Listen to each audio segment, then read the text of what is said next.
What's up, Sunday fams? Welcome back to another video. My name is Flip. I'm Element. And we get together each and every week to catch up to some of our favorite Asian dramas and more. In this video, we're going to do our very first Asian drama roundup for the month of August. We just finished a bunch of dramas, and it's impossible for us to make each one a video, so here we go.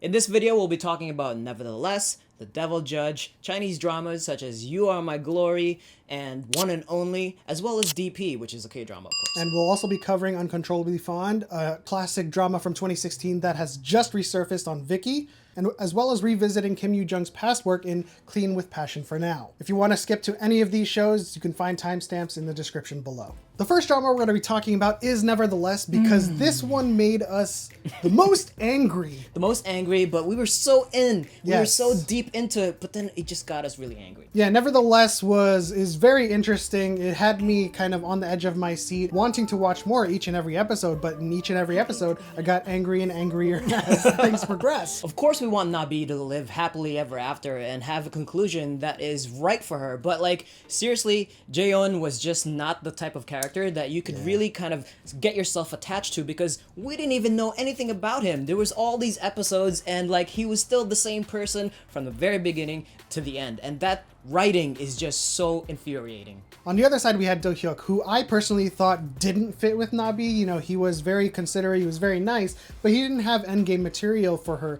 But at the same time, Jaehyun was on the other side as well, as Flip mentioned, and it felt like the ending wasn't earned. Like, he left, like, and he was whiny about it, but also, like, nothing happened in between him leaving and Nabi yearning for him, that he came back, and suddenly that was all that was needed for them to finally find each other. Like, there was introspection on Nabi's part, but there was introspection on Jaehyun's part, but we didn't really see like a substantial amount of it. It was just him being silent and looking out. He did not change our minds one bit. Like, I was hoping that there was going to be some sort of moment where he admits to all of his faults, admits to the things that he's done wrong, but there was none of that. He was just whiny throughout the whole way, and then Nabi just kind of caved in. Yeah. So in any case, the grade we're gonna have to give for Nevertheless is A. An A. Yes.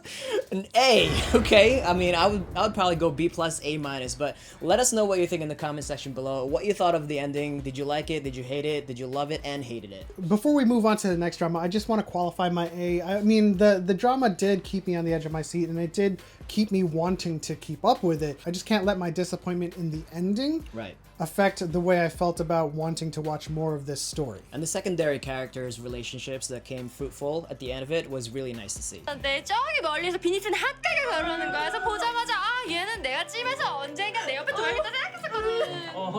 빛나야 거짓말하지 마. The next drama we're going to be talking about is Deserter Pursuit, or DP. Take it away. All right.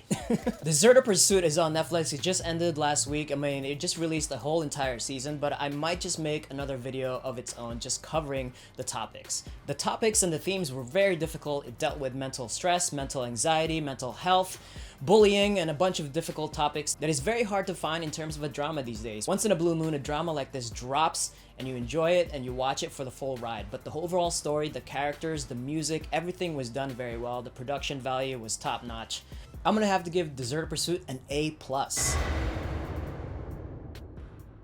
Next up on the list is Devil Judge. Ooh. This drama was really, really well done. It was set in a fictional universe where the Republic of Korea was very unjust, and they made a live court system where it was based on the likes or the thumbs up, where people were judging people's guilt based on just how much likes they got and how powerful the arguments were made by the judges. There was a lot of twists and turns, including Gaun's teacher betraying him and going over to the other side, especially also So-hyun's death. And of course, the beautiful Sun-ah, Kang Yo-han's maidservant turned nemesis, had a poetic ending where she offed herself. What I loved about this series is that Kang Yo-han is painted as a devil judge, and he does everything that is necessary to right the injustices of this country, but also does things that's very, very, you know, monstrous, very terrifying, and just like the people he's trying to fight. But, you know, he has to do that. He has to fight fire with fire. And I loved how it culminated to an ending where he was just in his actions, and he wasn't really this monster that everyone was painting him to be. You know, he wasn't the perpetrator of the fire, and he was hiding the fact that Elia had started it. And so all of his motivations turned from being just someone who is trying to fight fire with fire to someone who's actually on a righteous cause to right the wrongs of the past. And just like our favorite show, Vincenzo, like, you have to fight fire with fire. You have to become the monster to beat the monsters. Overall, it was a very thrilling drama. We're gonna have to give it an A+.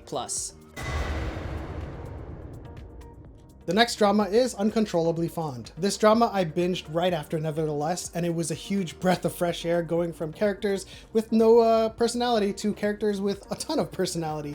Now, of course, this isn't a one-to-one comparison because they're two different shows, but I appreciated the fact that going from Nevertheless to this drama, I was able to rely heavily on Suzy and Woo Bin's performances and acting. Now, if you're unfamiliar with Uncontrollably Fond, it is a drama from 2016 that was newly made available on Viki, and so back then I wasn't able to watch it, but now I was able to binge the whole series thanks to Viki. And again, I'll reiterate, the characters had so much personality, there was so much drama, the premise of the show being that Woo Bin's character was suffering from an illness, a terminal illness, and Suzy's family who was suffering from injustices from the silver spoon of society. And of course, compared to Nevertheless, this ending was very much earned, and it made a lot of sense. I'm gonna have to give Uncontrollably Fond a resounding A+. Now we're gonna switch it up to the Chinese dramas that I've recently finished. You Are My Glory stars Yang Yang and Dilraba, which was an amazing ride. It made your heart flutter, and their chemistry and their interactions together were so cute, and it was so perfect that it made your heart flutter and it made you squishy inside, and like, you know that song Sugar by Maroon 5? And it kind of made you feel really good inside. And so after finishing that drama, I just thought that their chemistry and their relationship really made the show enjoyable and really great to watch. I'm gonna give You Are My Glory an A. And because we're in this romantic season, I don't know what's going on here, I'm just watching tons of romantic dramas. One and Only stars Alan Ren and Bai Lu, and there's only one thing that I want to say about this. Bai Lu. Oh my goodness, she's definitely climbed the ranks. All the best actresses that I love. Yang Mi, Nini, and now Bai Lu. I don't know what else to say. I'll probably do a video of its own explaining the ending a little bit because if you've seen it, you know how that went. I'm gonna give One and Only an A. Shifting gears back to K-dramas, I just recently watched Clean with Passion for Now as well. Hot off the heels of Backstreet Rookie, I really wanted to revisit Kim Yoo-jung's past works, and this was the perfect one to go back to. With Lovers of the Red Sky coming out, I really wanted to revisit Kim Yoo-jung's past work, and this was the perfect drama to go to. Clean with Passion for Now follows Yoon Kyun-sung's character who has misophobia, or is afraid of germs and contamination, and Kim Yoo-jung's character, Gil-Sol. Gil-Sol is having a hard time trying to find a job, but ultimately ends up at Kyun-sung's company cleaning fairies. Of course, she is a very dirty, very unkempt person to him, and at first he's very put off and revolted by her appearance in their first meeting, in which I'm going to refer to him from now on as Depunim or CEO. And it turns out that Gil-Sol is the only person that he can actually touch, because as the drama goes further and further, Depunim's condition gets better and better. As Depunim reconciles with his own feelings towards Osol, he realizes that he can touch her, he can be close to her and vulnerable with her, which means she's also the only one that can possibly treat his misophobia. Of course, there's a sordid history between the two, which makes their romance impossible in the eyes of society, but in the end, they find their way back to each other. This drama is very charming, and Kim Yoo-jung wins me over yet again, and I was also won over by Yoon Kyung-sung as well. I've become a huge Kim Yoo-jung stan, and I can't wait to follow Lovers of the Red Sky and every single project she comes out with next. I'm gonna have to give Clean with Passion for Now an A+ too. Well, that'll do it for this episode. If you enjoyed this video, if you found that we watched something that you watched, leave it in the comment section below what you thought about those shows. Hit the bell notification, subscribe if you haven't already, and yeah, we'll see you next time.